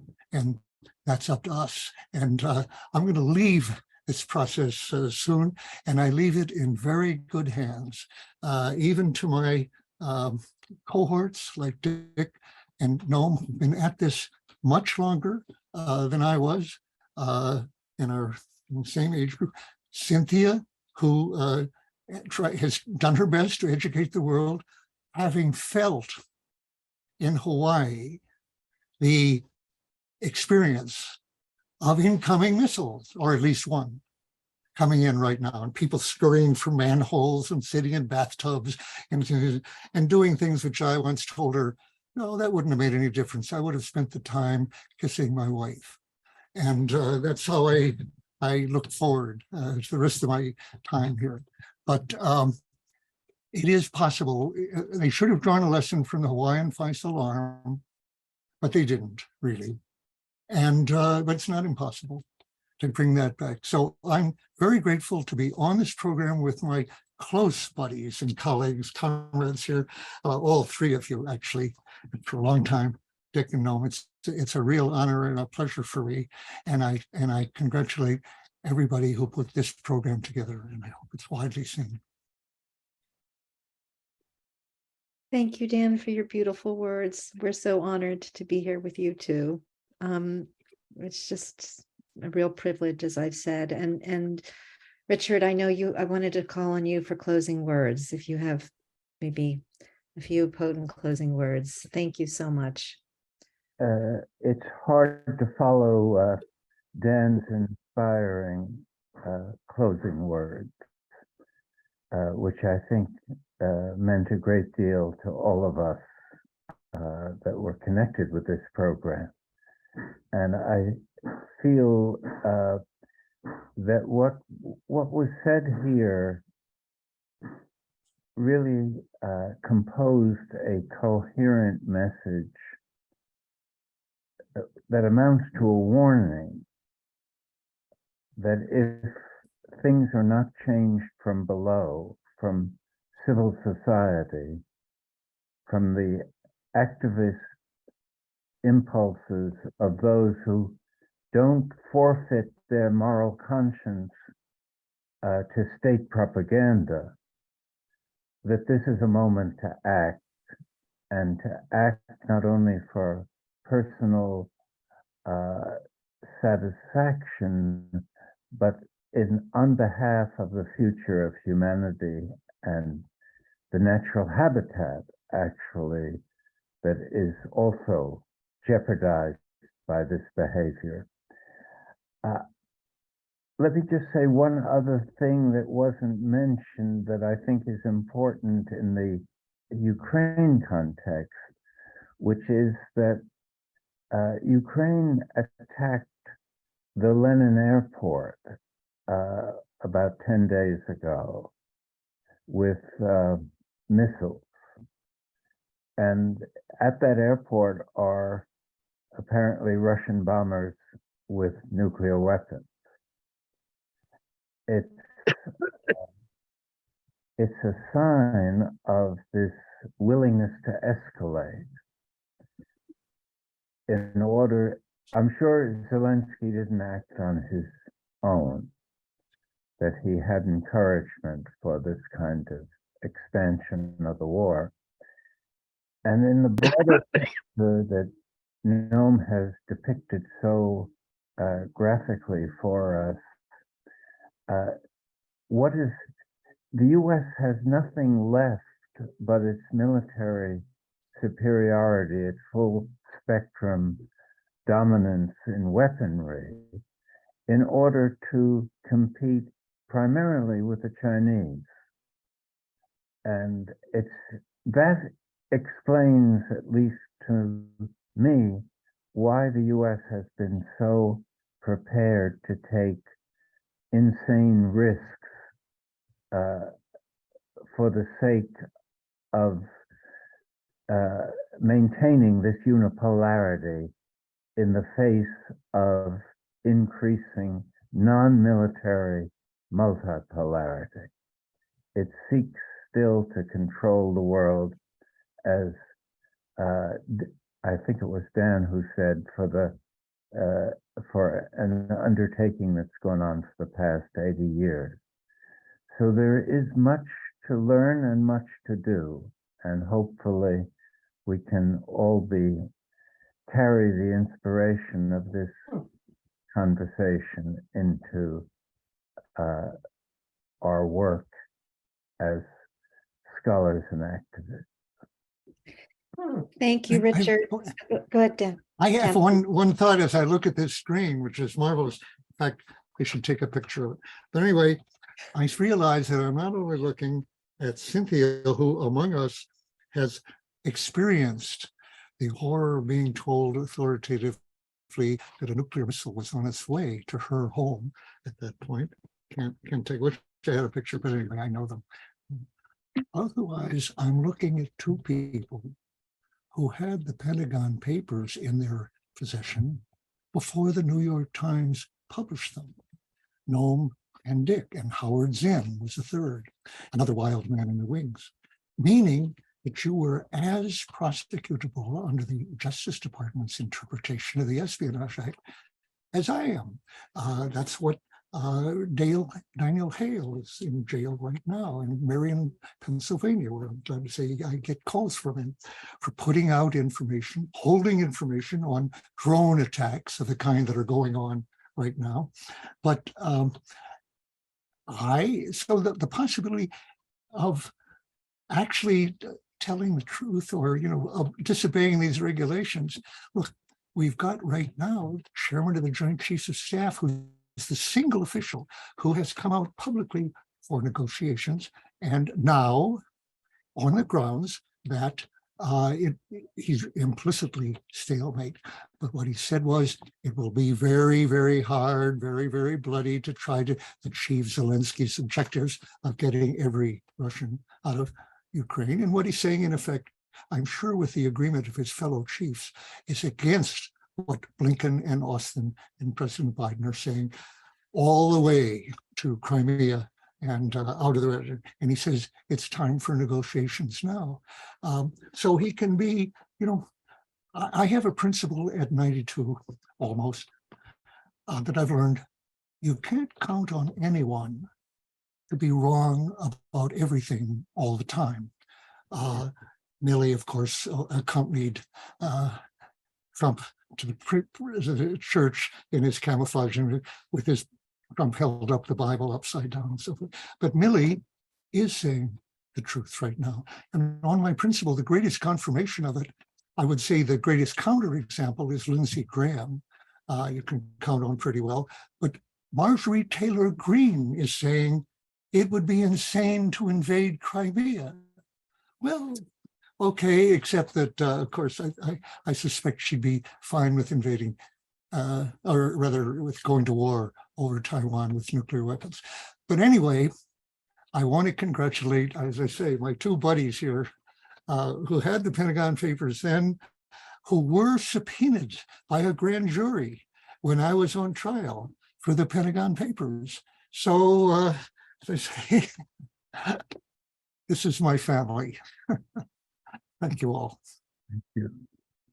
Thank you, Dan, for those, again, beautiful words. And again, to you and Noam and Richard for this incredibly inspiring conversation. We've ended on a very hopeful note in terms of each of you. Noam saying mass mobilization is what it's going to take. Dan, you're saying it's up to us, the wild men and women in the wings who need to come out into the streets again. And to Richard, for your reminding us about the importance of agency, of civil society coming forward at this moment, and that we have this capacity and we can do it. And as Nelson Mandela said, it always seems impossible until it's done. So we have a lot of work ahead, and I turn it back to you. Thank you all again. What an honor. And Ivana, back to you. Yes, just to take a moment to thank everyone for your wise remarks, for the generosity of sharing your wisdom and your time and sharing the decades of knowledge and thought that you each carry with you. We are all so much better for it. And this conversation has been such a gift. And also to thank Cynthia for her masterful and superb moderating. I just wanted to apologize to everyone on the call for the technical difficulties at the beginning. And if you know people who tried to come in but weren't able to, please just reassure them that we will make a video of this event available, as well as the transcript. So we will have some follow-ups to let everyone be able to enjoy and learn from these giants. Just so happy and so grateful to everybody for your participation today. And yes, we have a long way to go. We have and it's clear what we have to do. And Nuclear Age Peace Foundation has been at the forefront for 40 years. And if I have any say in it, it will continue to do that for many decades into the future. So thank you all so very, very much. Thank you. Thank you. And thank you everyone for staying with us for such a long time. Thank you.